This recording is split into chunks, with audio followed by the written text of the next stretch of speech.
Hey LinkedIn, how's everybody doing today? Time for part 2 of our discussion on how to really thrive and succeed in the new normal.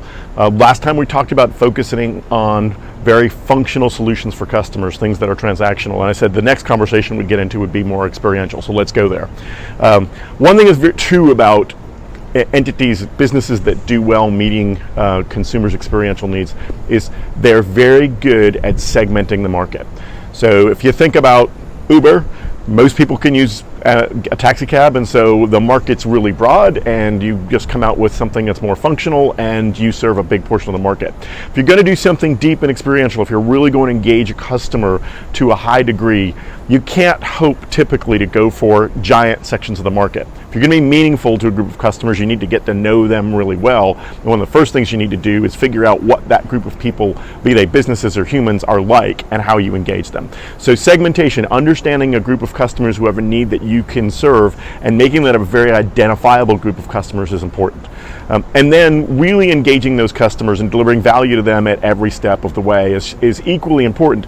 The measurement of successful engagement and engagement marketing is delivering value to the customer every time they interface with you, whether or not they buy with you. The first mission is not driving someone to transaction. The first mission is to help the customer do what they want, when they want it, as they want it, and then monetize the relationship at their schedule, not yours. It is what you can do for the customer, not what you can get the customer to do. So I'm going to use an example. I hope this resonates. It's one that struck me a lot as I've watched them in the marketplace. Peloton.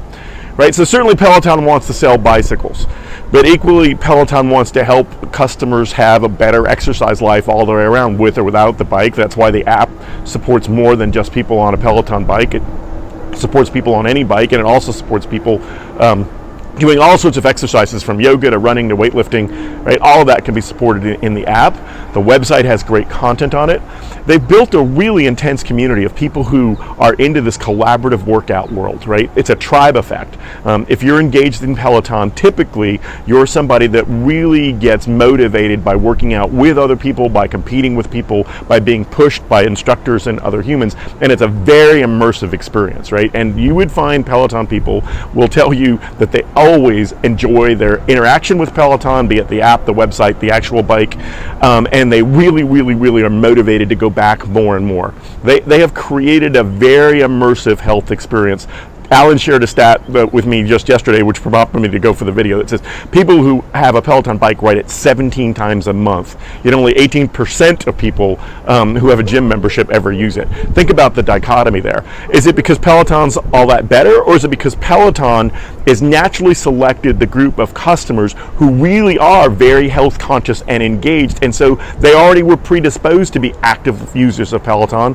They're just collecting that subset and serving them well. So keys: find the section of the marketplace you can engage, who want to engage with you, and then engage them deeply. There are lots of things that fit that model. I think typically most of them are lifestyle kind of brands that we think of, but they're way more than that. Certainly for me, it's Michael Simon videos and Jacques Pepin videos. Anybody who's ever been in an REI knows what that experience is like, right? They'll invest in an amazing amount of time teaching you about an outdoor activity long before you ever commit to do it or buy anything from them, right? They're just helping you understand kayaking or mountain climbing or mountain biking way before you're even committing to buying, right? And they're deeply invested in you getting that experience. That is a very different kind of marketing. It's not marketing that's measured in clicks and unsubscribes. It's marketing that's measured in engagement. Our customers spending their time with you.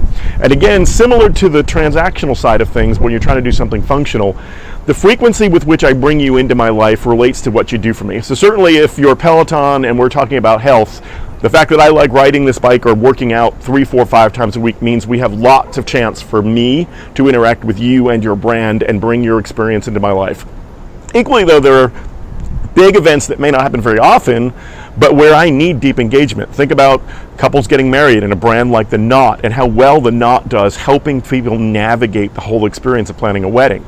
Right, having a first child, getting a first home. There are lots of big events in life that may not happen very frequently, but are very immersive. And there are same things on the B2B side. I did say I was going to focus on consumer here, right? There are lots of things that are very deep and require immersive and experiential engagement. And there are things that may not be as deep but happen often and are really important to me, and I want an experience.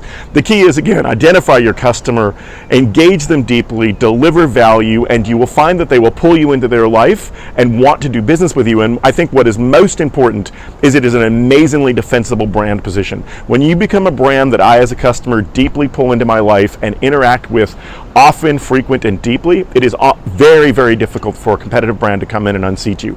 And that will deliver amazing enterprise value. Love to know what you think about these thoughts. We'll keep it going. I want to talk about brand activism next as another type of brand engagement, but let me know what you think about this. Talk again soon. Everybody have a great day.